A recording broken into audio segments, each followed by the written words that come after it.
Okay, everybody, this is a special episode of the Joey B podcast. I was asked to do a talk on reciprocity and cultural appropriation. I am still here in Mexico, Cumacaya, on my ayahuasca apprenticeship. I'm on my third month as we speak, and I am just waiting for the presentation to start. So please forgive any of the sounds you hear in the background, the echoing. The setup's a little bit different here. Yeah, so what I want to do first, I definitely want to take you guys through just a quick little breath work to kind of open us up. Before we do that, though, I would like to give you all an opportunity to just go around, introduce yourself, how you got into the work. Yeah, so we'll start with Sonia. So my name is Joey Bellis. My grandparents are Clyde and Margie Johnson. My parents are Beth and Ronald Bellis. I come from the San Carlos Apache Reservation, but I was adopted at a very young age off of the Indian reservation by quote unquote white people. And I grew up, I didn't know anything about being Native American. I didn't know anything about Native American teachings, Native American spirituality. Certain religion was forced upon me.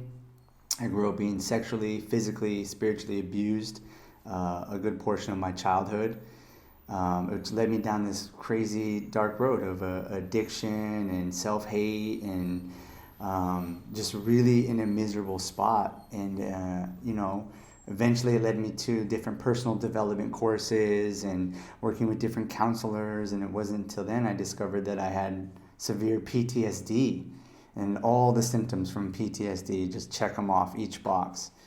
And about 26 is when I started taking those courses and going to retreats and learning about meditation and breath work and all these things. And then in 2016 is I found myself in a shed of some guy's backyard where he grows weed, and we did ayahuasca for the first time. And I'd never done psychedelics prior to this. I was an alcoholic. I started drinking alcohol when I was 12 years old as a way to escape. And that night changed the rest of my life. I haven't drank since, and 100% sober now for going on 8 years. And it just kind of led me from one teacher to the next teacher to the next teacher to where I found myself working with Dr. Joe Tafur. And I'm a part of a Native American church out in Arizona called the Church of the Eagle and the Condor, with my Native American grandma, Belinda Aracho, who is from Navajo Nation, and Rodney Garcia, who is of Cuban descent, who practices an ayahuasquero tradition coming from a different part of South America. And so together those three formed this church. I'm a member along with a couple other people that Nikki knows in this church. And it's one of the reasons why I am here in Mexico doing this apprenticeship for ayahuasca. I run a business in Arizona called Optimal Performance Training. I do meditation, sports performance, weight loss. It's like a health and fitness, sauna, ice, breath work. And over the last 2 years, we've been working with a lot of exclusively Native American groups, helping them treat their addictions through breath work, meditation, ice bath, sound therapy, working out. And it's had a very profound impact on my life, being in this way with these people. And over the past, really, my whole life has been a journey back into finding who I am, not only as a spiritual person, but just a person in general. And, when Nikki asked me to talk about these things, I said, one, I was really excited. I absolutely would love to talk to people more about these conversations. And one of the things that I want to start with is reciprocity starts with a learning. And so I wanted you guys to introduce yourself first, so I know something about you. Right? I want to know what brought you into this work. I want to know why you want to live this lifestyle, right? I want to know what speaks to you. I need to learn about you, because if I don't know anything about you, I can't give anything to you. It's just assumptions. It's just me speaking. It's not me actually listening.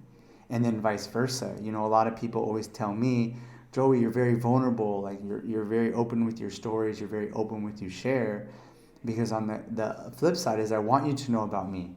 I want you to know where I come from. I want you to know about me and why some of these things changed my life, or why I am pro psychedelics, why I'm so people learning. I want you to know about me because in that's where the deep listening happens. And so for both reciprocity and quote unquote cultural appropriation, it starts with the deep listening.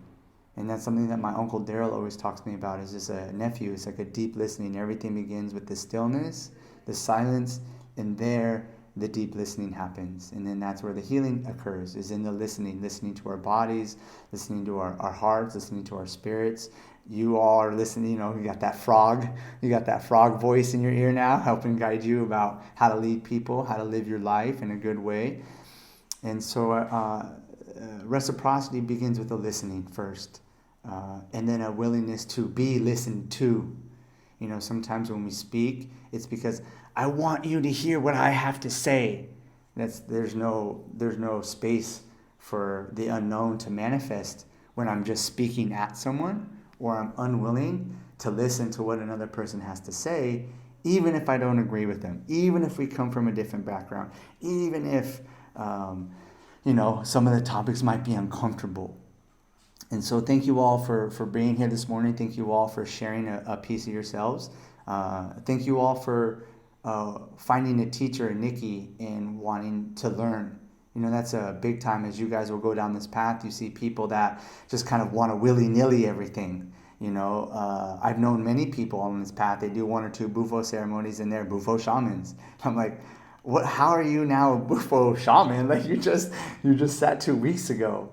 And so it's really cool and very inspiring for me to see you 3 here working with Nikki, because I, just like Nikki had said, I've watched Nikki over the past few years. She's always trying to learn. She's always trying to grow. She's always trying to sharpen up her skill set so that she can serve her community the best way possible.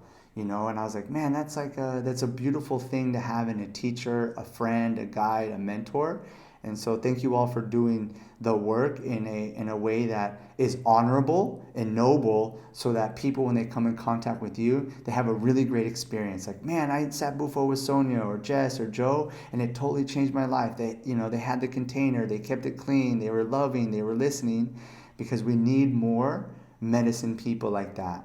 So thank you all for doing the course, and thank you all for being here today. And we're going to jump right into just a little bit of breath work to kind of bring up, kind of open ourselves up, kind of clear out some blockages. And how I want you guys to approach the breath work today is we're each born innately with the gift of sacred reciprocity into our DNA. And what I mean by that is when we come into this world, we take a breath in. That's the opening of the feminine. Without the feminine, nothing can exist. That's the womb in Native American tradition. That's the sacred womb. That's the sacred circle. That's the existence. That's the Om. That's where the space where the feminine exists. So we come in, taking a sacred breath in. When we leave this earth, we give our sacred breath back. That's the masculine going into the next phase of life.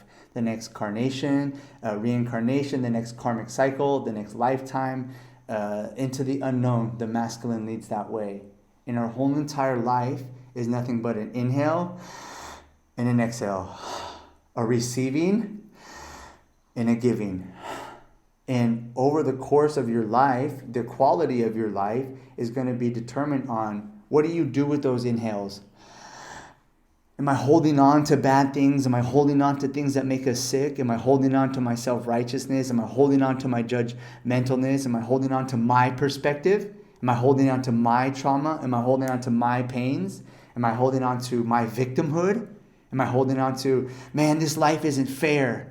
I'm holding on to my anger, my bitterness, my resentfulness. Are those the things I'm holding on to? Because then that makes my breath real shallow.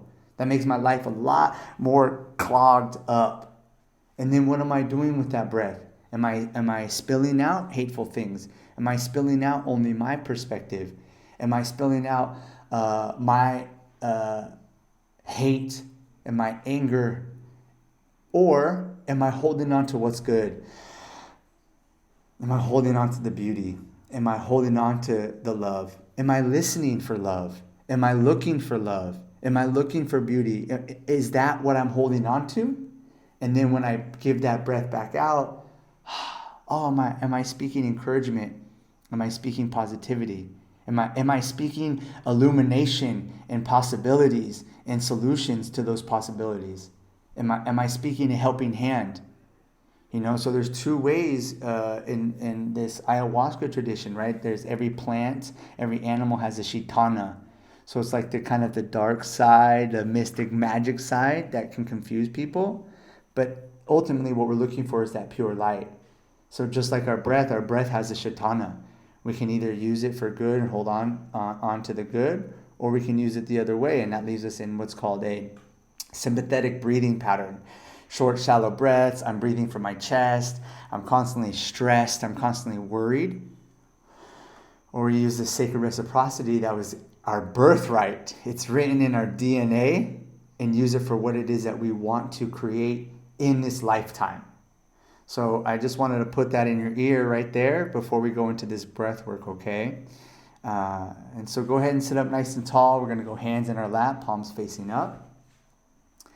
And we're going to go ahead and close our eyes. And we're going to start off, we're going to go 4 deep breaths together. So we're going to go in through the nose, out through the mouth, in through the nose, out through the mouth, in through the nose, out through the mouth, in through the nose, out through the mouth. Keeping those eyes closed, we're going to take a big breath in through the nose. You're going to let a soft breath out through the mouth with a sigh. Big in, soft out. Going at your own tempo, going at your own pace. We're going to go for about 30 seconds. Keep that rhythm. In through the nose, big in, feel your body fill, and soft out. Good. Just think about your life, your path, how you want to use this bufo medicine for the good.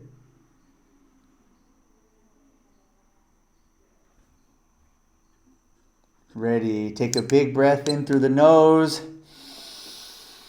Breathe all of your air out and hold your breath. Don't breathe it in. It's the emptying. It's that stillness and the silence that I want you to tap into right now for this conversation.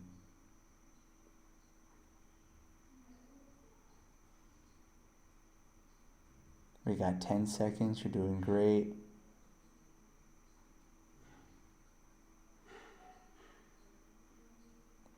Ready, take a deep breath in and hold it. So don't breathe it out. Hold on to that breath. Feel your shoulders. Try to let your shoulders relax. Feel your jaw. Feel your stomach. Feel your hands. See if you can release any stress.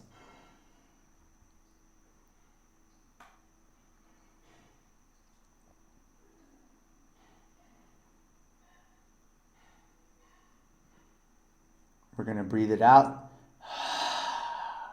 And we're going to go round 2. Ready, big in through the nose. Soft out. In through the nose. Soft out. And just pay attention to how good it feels to breathe after those breath holds. It's like, man, it feels good to be alive.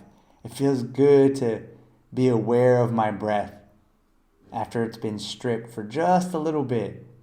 Just a little bit I went without the life force that keeps us moving in this breath work right here.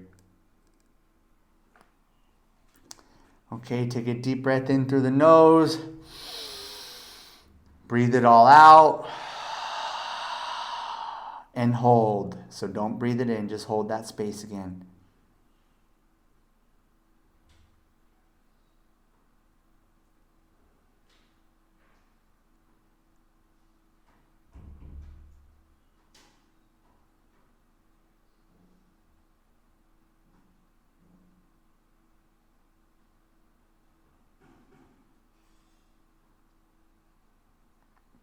Take a deep breath in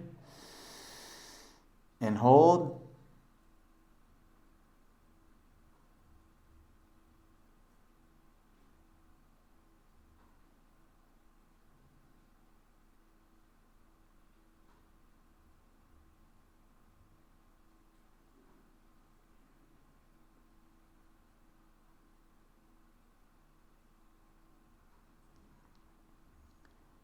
You're going to breathe it out gently through your mouth. You're just going to breathe normal, keeping your eyes closed. Keeping your eyes closed, breathing normal through the nose. You're going to place one hand on your heart and one hand on your stomach. I just want you to get in tune with an emotion that we're feeling. Our emotions is what guide us. Our emotions, it taps us into our intuition, and a lot of times we limit our emotions. And so in just one word, keeping your eyes closed, I'm going to go around and just ask you to just say out loud the emotion that you're feeling in this moment. We're going to start with Joe. Nikki.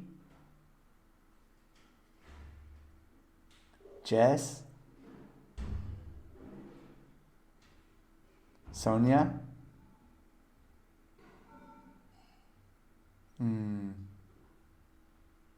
Everyone take a deep breath in.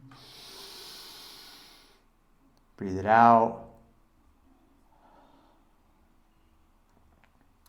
Okay, everybody can go ahead and open your eyes. Wonderful job, everybody. You guys are masters already at the breath work. It's great. You're very... Nikki's done a great job. Okay, so as we get into this conversation today, I'm not going to stretch it out too long.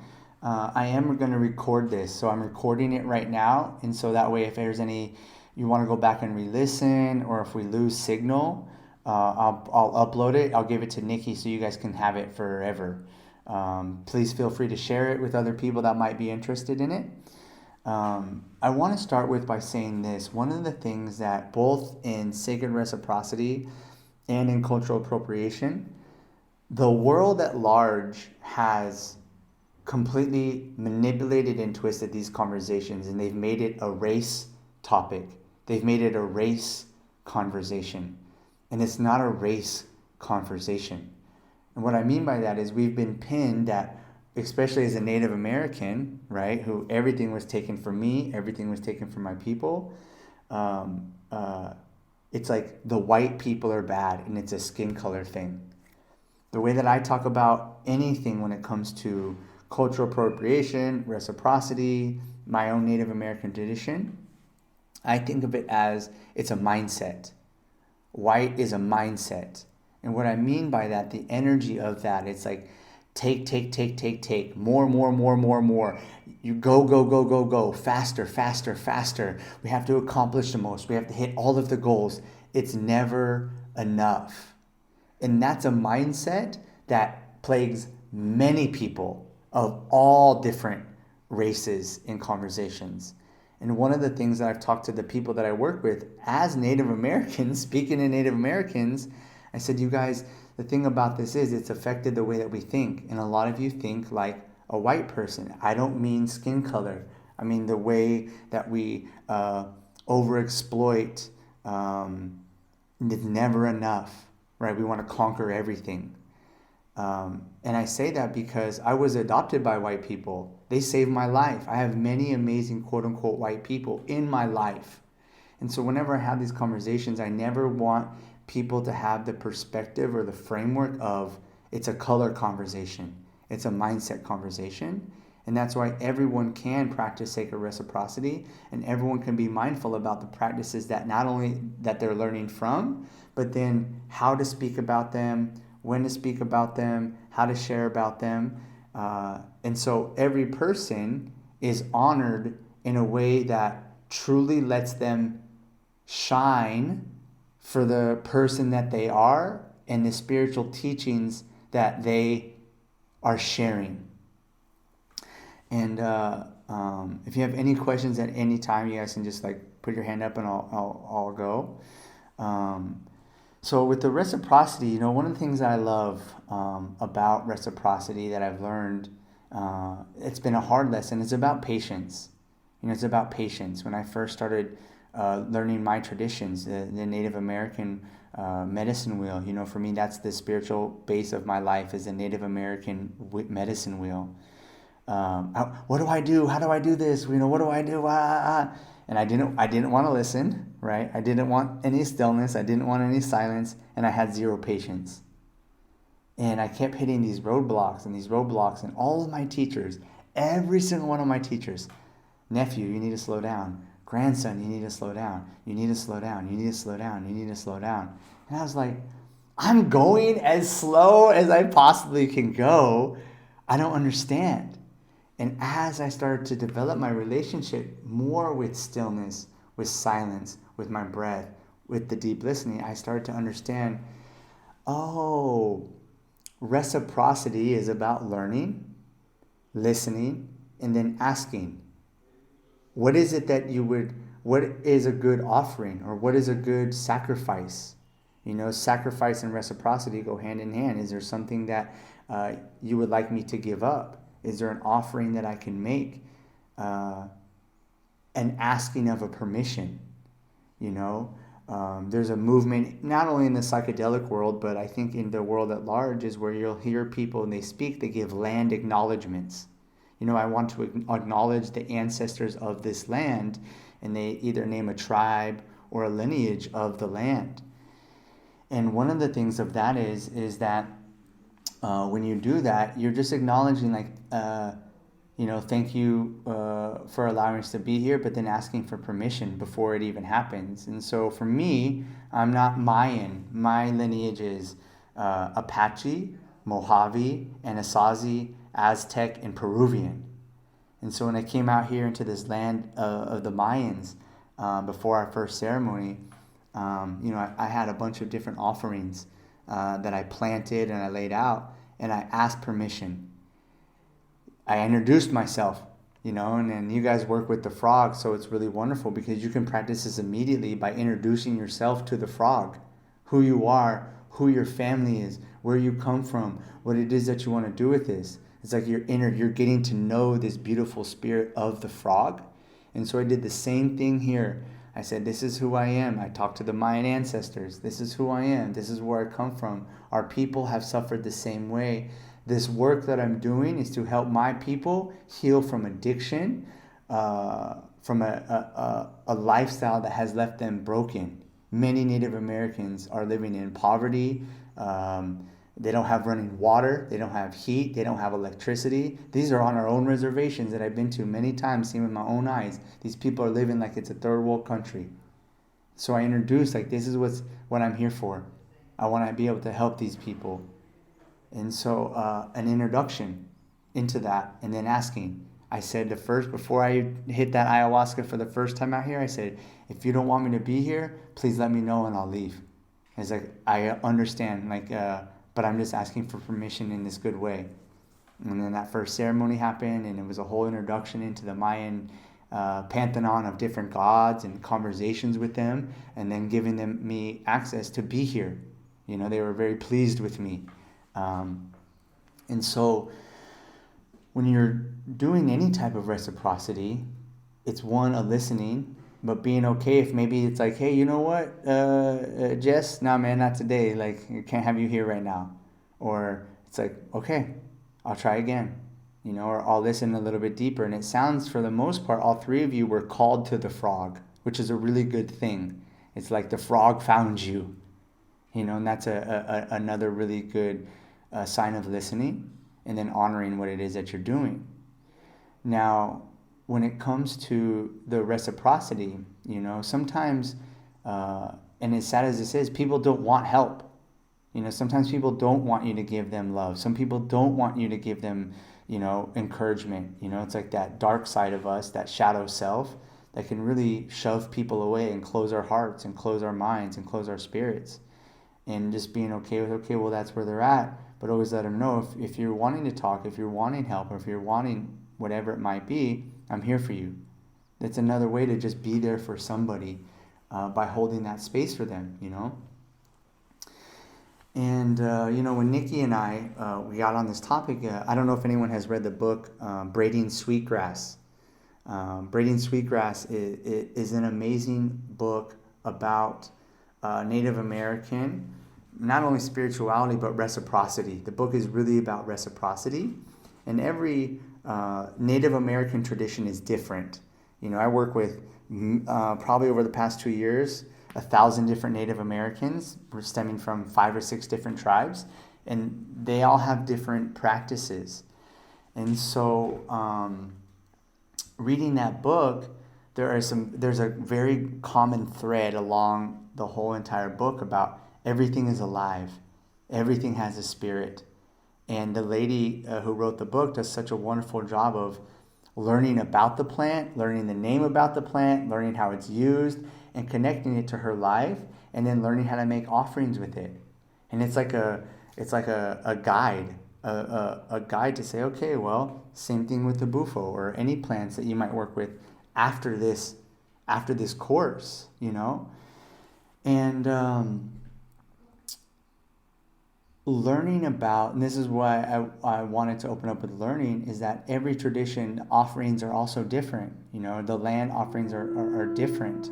One of the things that I made offerings here was like this obsidian, because the Mayans really used obsidian a lot. So I wanted to make sure I have some obsidian for them, and turquoise. I offered turquoise, which is a sacred stone for Native Americans.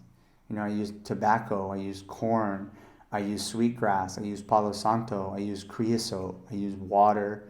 These are all plants that I've dieted. These are all sacred plants to me and my people, to Native Americans. And one of the things, as we go into the appropriation, is knowing, okay, what is my lineage? A lot of times I meet people on this path, and they're not Native American, but they try to be Native American, or they try to be something other than they're not. And I talk to them, I say, well, what are you? What is your lineage? Or do you come from England? Do you come from Scotland? Do you come from Spain? Do you come from, Africa? Do you come from Egypt? Go to the roots of who you are and learn about how your people did spirituality. Learn about how your people made offerings. Even if you're like, oh, my people did this, and I'm not proud of the lineage of my people. Well, that's the Shatana. That's the Shatana of a certain people. We're not born bad. We're not born evil. But every person is capable or has done things that are evil, whether they're thoughts, actions, intentions, or mishaps or mistakes. So then you go back and you clean that and find the purity of what it is that my people practice. What's a good offering of what my people use? I had a guy out here who's Polynesian. One of my closest friends came out here for 10 days on a dieta, and he was telling me, he's like, what I learned, Joey, is like, I'm always trying to do other people's things. I'm always trying to adopt other people's ways. And I don't honor my own Polynesian tradition because I thought like we didn't have any. He goes, but I know we have stuff. And, we wear these traditional ceremonial skirts, and we do these traditional ceremonial cookings, and we work with this other medicine that I could use as offering. I'm like, yes, that's a way that you honor your culture. And along the way, as you learn other cultures, you have the conversations. What is an appropriate offering? Like, what would be a good offering? If you talk to, I know Jesse said that he works with a Shoshone elder or a medicine man, perhaps, and it's like asking, what's a good offering for, a ceremony like this? Is it tobacco? Is it corn? Would it be sage? Would it be a feather even? Or if I have another offering, can I speak about it first? And do I know what this offering is about? And that's what's so good about sweetgrass. All of my offerings that I do make, whether it's to a person, like if I were to gift someone an actual item, or to the land or to the ancestors, I can clearly explain why I'm making this offering, what this offering has taught me, what I've learned from this, how it's healed me, how I intend to use it, and why I am making the offering. That's the knowing. So then we have that stillness, we have the silence, we have the deep listening, and now we have the knowing. And then that turns into wisdom because now we're experiencing these things as we're making offerings, as we're connecting with people. And that book, Braiding Sweetgrass, she does such a wonderful job. So if you haven't read it, I recommend it. Or if you have, just going back and re-looking at, but then finding out your own traditions as well. I have a lot of friends that are of Celtic lineage, and they do such a good job of learning about, they worship the stars, just like Native Americans. They have their own tradition, the star worship, the equinoxes, the solstices, the different holidays, and watching them grow alongside ayahuasca and honoring their Celtic tradition. It's done such a good job of alchemizing the two in a harmonious way that honors who they are and honors the Shipibo path that they're now on. And that's one thing that I talked to Remy and Ashley about, my teachers here. I said, I am Native American, and I'm learning to speak the Shipibo language. I'm learning to sing in these songs, but I'm not Shipibo. I am Native American. And so as I go through this path, I'm going to be looking for ways that I can blend the traditions. And they have done such a wonderful job of helping me blend the Native American spirituality with the Shipibo in a way that I don't lose who I am, but honors the teachers that are teaching me the Shipibo tradition.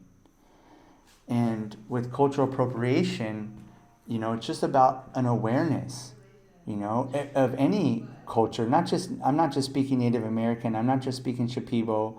I know that Bufo kind of has a complicated history, from what the little that I know and speaking with Nikki. And so then, maybe it's like thinking about what's the best way to honor these frogs here? Can I set up a sanctuary? Can I, travel and just make offerings to the frogs without taking any of the medicine, but just giving the offerings to the frogs? Can I leave a plate of food out? Can I learn to sing songs, for the frogs? Can I give to some type of foundation, with money to places that are establishing a habitat? Maybe down the road you actually buy some land and you say, this is just for the Bufo frogs to live, this Sonoran desert toad out here. I just want them to live in harmony, and I don't want nothing from them. I'm just going to provide food and water and shelter for them. There's many different ways that you learn for that, and that's where the beauty of listening to yourself and creative freedom come into play when it comes to not only the sacred reciprocity, but also being mindful of what is cultural appropriation? What does it mean to me? First you ask yourself, both with reciprocity and appropriation, what does it mean to me? And then you say, okay, well, are there other ways to learn about it? Again, you guys are having this conversation with me, this talk and the listening, and hoping that, some things that might shift or open up so you can begin to really understand the sacredness of yourself and what you're doing with your breaths, how you're using those breaths, and then being very mindful of, am I like appropriation? And I have been guilty of both things. It's like, as a Native American, I have been guilty of these things. When I first started getting these sacred feathers in my life, I would always bring different feathers, and then Native American elders, medicine man, medicine woman would be like, hey man, like, you got to be real careful about some of these things that you're doing. And I was like, oh, I just wanted to show you that I had these feathers or whatever it might be. And it's like, that's not how we use these things, nephew, or that's not how we use these things, grandson. And I was like, wow, this stuff is really deep. And so then I had to be really mindful about some of the things that I use, some of the things that I talk about, some of the things that I share in a way that not only is sacred, but I am not offending ancient traditions, And so with that being said, I want to go around and just get your perspective on reciprocity or cultural appropriation, or if you've had any experiences around either topics that have either along your lifetime have helped you understand it, or what has helped you in your path in terms of the reciprocity and cultural appropriation, or how you've overcome it or avoided anything like that. So let's go ahead and start with Jess right now. Yeah, yeah. So thank you, one, for your not only your honesty, Jess, your vulnerability and your integrity, man. That's really special. You know, it just confirms that you're in a good way. So what I would say is, and you bring up a really good a point that I had skipped over. One of the things also with reciprocity and cultural appropriation is the ability to ask for forgiveness. You know, not just I'm sorry, you know, because if you were to take that, do this drill with people in meditation class, they're having a hard time. It's like in their life, and they keep saying, I'm sorry, I'm sorry, I'm sorry, I'm sorry, I'm sorry. And I say, break that up. And it turns into, I am sorry. And it's like we carry that versus apologizing. I apologize, and will you forgive me? Because the will you forgive me, if I were to talk to you, Jess, hey, Jess, will you forgive me? You now have a choice to say yes or no. That's scary for me. If I just say, hey, Jess, I'm sorry, I won't do it again, I've robbed you of your choice. I've completely like, oh, sorry, Jess, I won't do that next time. Versus, hey, Jess, you know, I made a mistake, I apologize. Will you forgive me? Now you choose that. And that's the reciprocity. There's a space, the reciprocity, look at it as a space for whatever possibility needs to come through to come through. So the first thing I would say is going back to that place just by yourself and asking for forgiveness, you know, and just sitting with that, you know, asking for forgiveness because obviously that place is special, it's sacred, and there's something in it for you, which is beautiful, you know, because we need people to honor these places. We need people to talk about it. You and Sonia and Joe and Nikki are going to be able to open doors that I can't open. So we want people to go to these places or have these experiences as they're learning, right? Or once they've learned what they need to and they're ready to speak about it, if ever, right? If ever, maybe that place is only going to be for you always. And then the second thing is I've done 4 vision quests now, and it's a very sacred tradition. And so second is if you haven't done like an official vision quest, if it's kind of been like I'm not saying that you haven't, but just from what you were saying, but maybe finding someone that could actually lead you through an actual vision quest, you know, because they're very transformative, they're very life changing. And again, to your credit, it sounds like you're willing to do something like that. You're willing to learn from something like that. Um, and then, you know, when we go to these sacred sites or these sacred places for us, sometimes the people who you're bringing might not view it the way that you do. You know what I mean? They might not get that. And that might be some of the, hey, Jess, we came to you, but we don't know any of these people here. And now you're bringing these people to this place that we wanted you to come to. And like, what is all this? You know, and so that might be some of the unresolved, but it's definitely something that's there. And it's also a part of your learning process. You know, I don't want anyone to ever be afraid to try things or, you know, obviously within responsibility. But if you're doing something from an honest place and open heart, but now you're like seeing some of these things, well, that's a perfect learning opportunity for you to say, oh, okay, I can be mindful of these things in the future. And, and I know how I can ask for forgiveness to clean it up. You know, and that's the thing about forgiveness. It's we're all worthy of forgiveness. So that's where I would just say or just share a little bit like that. And thank you, Jess, for sharing, man. I mean, that means a lot. Yeah, yeah. And definitely, what is your background? What is your lineage background? Ah, cool. One of my teachers is Eastern European and Slavic. Um, we have a lot of fascinating conversations around like Gnosticism and like the good side, the beautiful side of Christianity. You know, we have really great conversations around that.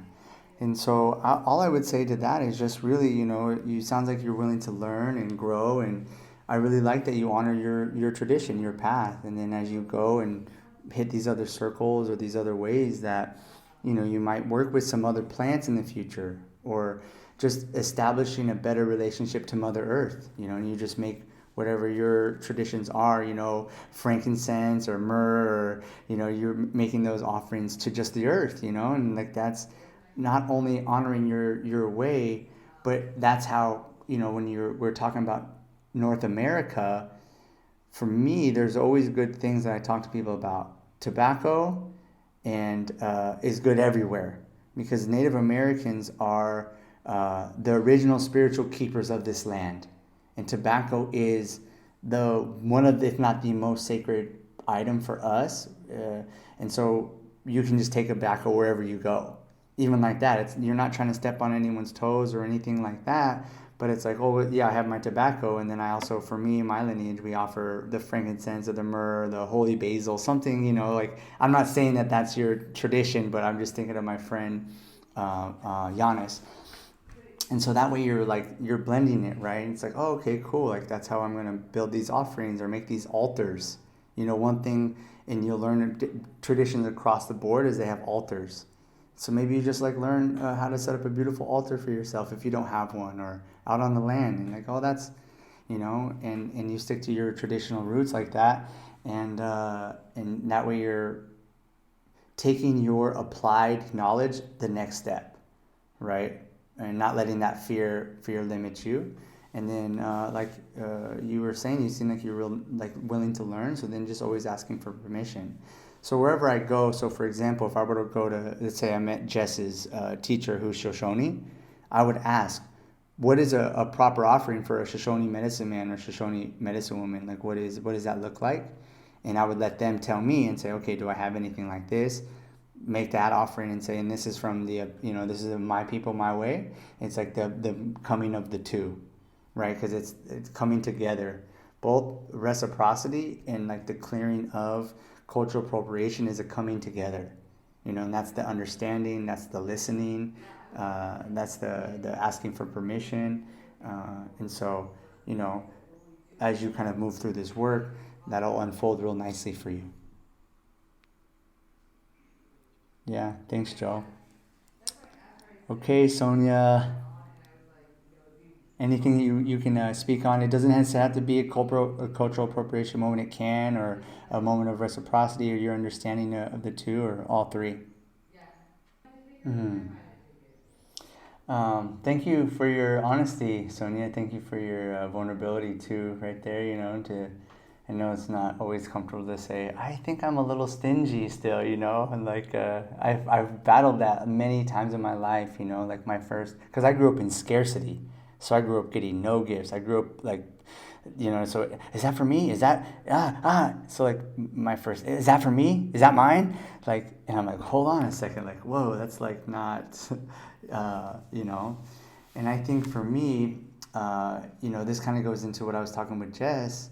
An offering is here. I'm making an offering. Now you have a choice to accept it or not. It's like there's a because you might say this offering's, I've had it before where it's like this isn't even a high quality offering. Like you got to come back with something. And I'm like, oh man, I made the smallest offering that I could, and I was like, oh wow, like totally get it, and you bring up another really beautiful point, and this would be like if I were to give you guys a homework assignment, is that you all can come up with a song to offer the bufo frog, right? Because you bring up such a good point, is the creator wants to hear us sing. It's not about, I don't sound good, or I don't know any lyrics, my voice sucks. Because in the eyes of the creator, it all sounds good. It's like he put every animal, every being on this thing, every animal, every creature, every fish, all has a sound. They all have a song. And the thing with humans is like we can control that. And so for us to not even sing because we're judging ourselves. My song sucks. My voice doesn't sound like Nikki or Sonia. Oh, I'm going to get laughed at and made fun of. Creator's like, hey, so what? You're doing it for me. You're not doing it for attention. You're not doing it for these people in here.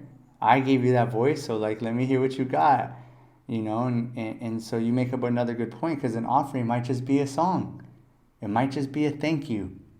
It doesn't have to always be extravagant even. It could just be literally a thank you. I'm placing my hands on the tree, the earth, the water, just say thank you for letting me be here. Thank you for my life, like that. And so that would be a homework assignment for you guys all, like learn a song to sing for that frog medicine right there. And Yeah, I think that's it for what I have to share for today. Went a little bit longer than expected, but I felt like we were in a good rhythm, so I didn't want to cut it short. Um, and thank you all again for listening. It really means a lot, and it's inspiring to me that not only Nikki has a group of people that are wanting to learn this Bufo path in a good way, but also willing to have conversations like this that might bring up some memories or some things that are a little uncomfortable, like and you guys know in the medicine path, it's like it's most of the time uncomfortableness that is what ultimately brings us to healing. You know, it's the path of redemption is like that uncomfortableness, and so it's very inspiring that these conversations are happening. There's this space inside of us that's happening for these types of conversations to be had, and then for more healing to happen for not just Native Americans, for all peoples, right? On honoring of wherever we're at in the lands as we travel and different people that we work with, but staying true to who we are, staying true to who we are. Um, so thank you all. If you have any questions, I'm more than happy to answer them. Or if you want to, email them to Nikki, and Nikki can email them to me. But I will also, like I said, I'll send this audio recording to Nikki so you guys can have it personally. Yeah, that's a good point, because even in like, I'm just speaking from a Native American experience, like when I started working with the Native Americans exclusively at these different groups, some of them they're real hard on me, and rightfully so, right? It's like, who is this guy coming in here? He's talking about this medicine stuff. He's got these feathers. He's, helping us talk about addiction. And they kept, where did you learn that? Who taught you that? Like, you can't be doing that. And so one of the things is I started to listen to them. I didn't really do a good enough job of explaining, like where I learned these things. And so what I started to do is like, well, why, like, why do you have this pendant right here? And I said, oh, this lady, this elder from the Wounded Knee Native American Reservation, she beaded this right here, and I bought it from her. I went to her house. I saw her in her bedroom beading this thing right here, and she asked me to buy it. I said, absolutely, like, however I can support you. So I started to share where these things came from for me, right? And when I had an incident here, right, with a guy here. I'll share this story with you. Our first ayahuasca ceremony, or second ayahuasca ceremony here, he sang this song, and it was very different. And the next day I said, hey man, where did you learn that song from? And he said, very, very kind of similar experience to Jess. He went to these mountains in Utah, and he did a mushroom ceremony, and he said the Anasazi people gave him this song. And so I asked him, I said, and I go, oh, have you gone to visit any Anasazi people to confirm that? He's like, well, no, I just assumed that it was all this stuff. And I said, well, like, have you sang it in front of any other Native Americans before? He was like, no, and he didn't know I was Native, and I was like, well, okay. And like a few days later, he came up to me and goes, hey man, I need to talk to you. Like, ever since I sang that song, there's something wrong with it. Like, it's really messing with me. And I said, look, same thing, kind of what I told Jess. I said, well, you need to find someone who's Anasazi and talk to them, or someone who knows the language, and just see. Maybe that's just for you. Maybe that's not a song to share in public. It's just for you. Who knows? But if you've learned it from me, and I've had these conversations with other Native Americans who taught you that song. I said, this person taught me this song. This is their tradition. This is their tribe. And they taught it to me personally. And so I carry that in a way to honor my teachers, right? This is an honoring of them. And so I think if that happens, to Nikki's point, because I've had Native Americans tell me, you shouldn't say aho. Like, aho isn't like all Native Americans and it's cultural appropriation. And I said, well, I think I disagree with you there, because it's an honoring. It's like a thank you. It's like my way of saying it's, so as it's done, like amen. It's aho, and it's like, what do you want me to say? Amen? I'm not Christian, like aho.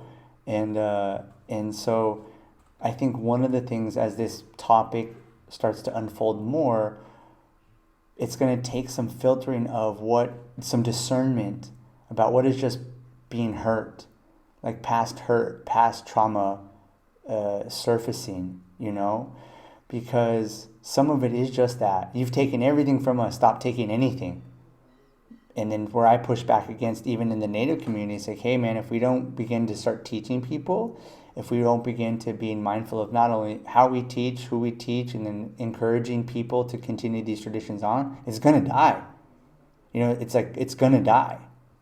And some of that is the responsibility of Native Americans to not only heal, to be open to healing, and then be open to a new way of how to share it and letting people sing beautiful songs. Or, I know a lot of people that have done hard Native American traditions like sun dancing. You know what I mean? They've done their sun dance and they're white, and it's like, man, this person right here went through the whole entire lineage, was initiated and everything. They have a right to sing these songs and talk about these things because they went through this whole process. It doesn't mean that they're Native American, but what it means is that they can carry this medicine in an honorable way, a noble way, and they're educated enough to help share in a perspective that maybe some people will never get to. Yeah. So my battery's still good. Okay. So one of the things that I do with these people, the Native Americans that I work with, as I started to go back, like Sonia's stepfather, I started to become.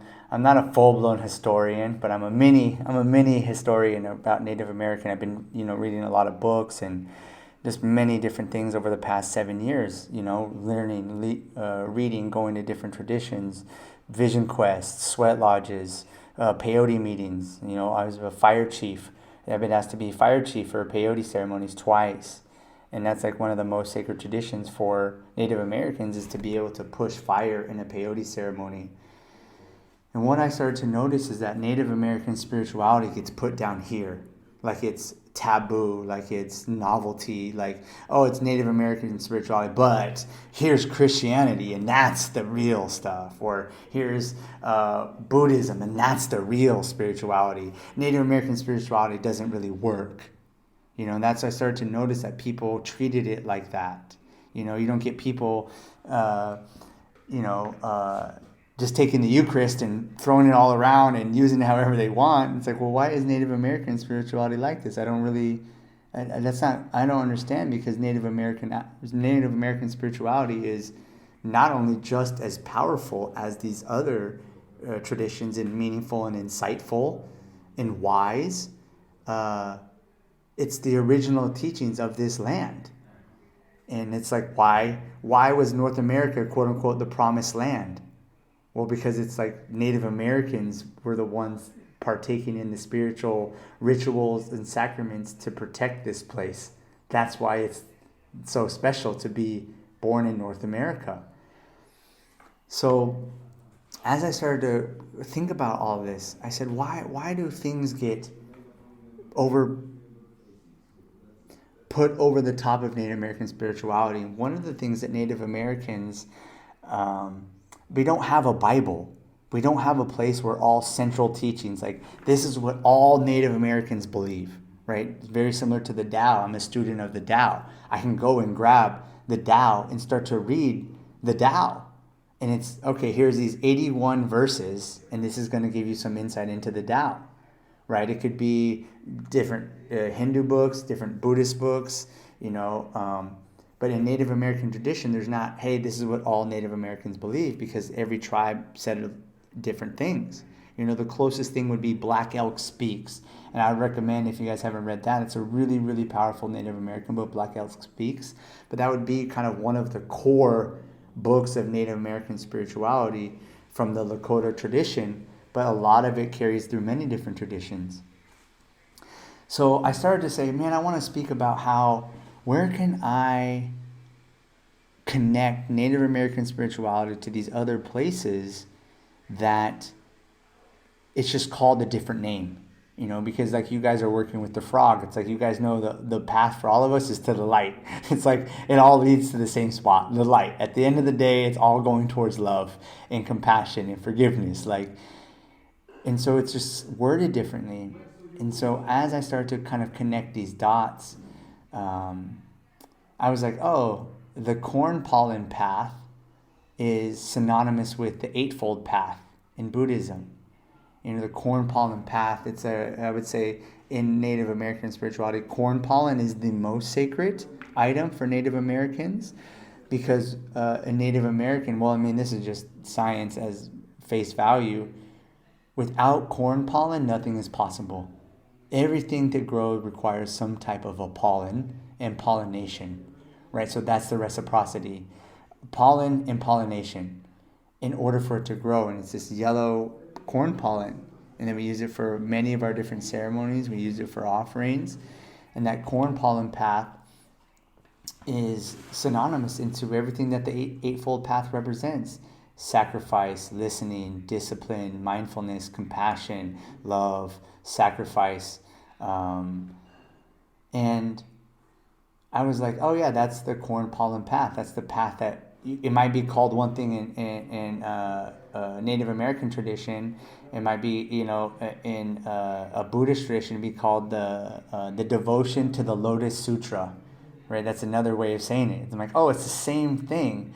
In Christianity, it could be called the holding to the rod. You hold to the rod, right? It's like that iron rod. It's like, yeah, this is the straight and narrow path. It's hard, you know. And so the corn pollen path, you guys are all on it. You might call it differently in your traditions, but hearing your experiences and the growth and the sharing, from the hardships to the failures to the mistakes to all of the celebrations and all of where you guys are right now. You guys are all seeing right now in a beautiful place, especially again because you're open to learning and growing and looking at your life with an honest lens. I heard so much honesty in all three of your shares right there. It's like, well, that's the corn pollen path. I'm dedicated to this life of transparency, integrity, honesty, clear thinking, clear communication, the reciprocity, the openness, the ability to ask for forgiveness and give forgiveness. And then I can share that wisdom as my experiences continuously build and grow and filter out, and I become the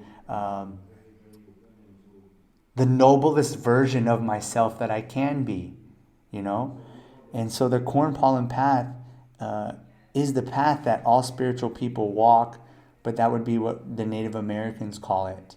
Another way, a really beautiful way to call it, that's what the Milky Way galaxy, when you look up in the sky and you see the Milky Way galaxy, and that it's like all this like cloudy, mystical. I don't know if you guys have seen it, but that's in Native American tradition. That's the corn pollen path. The corn pollen is the Milky Way that was scattered across the universe, like that.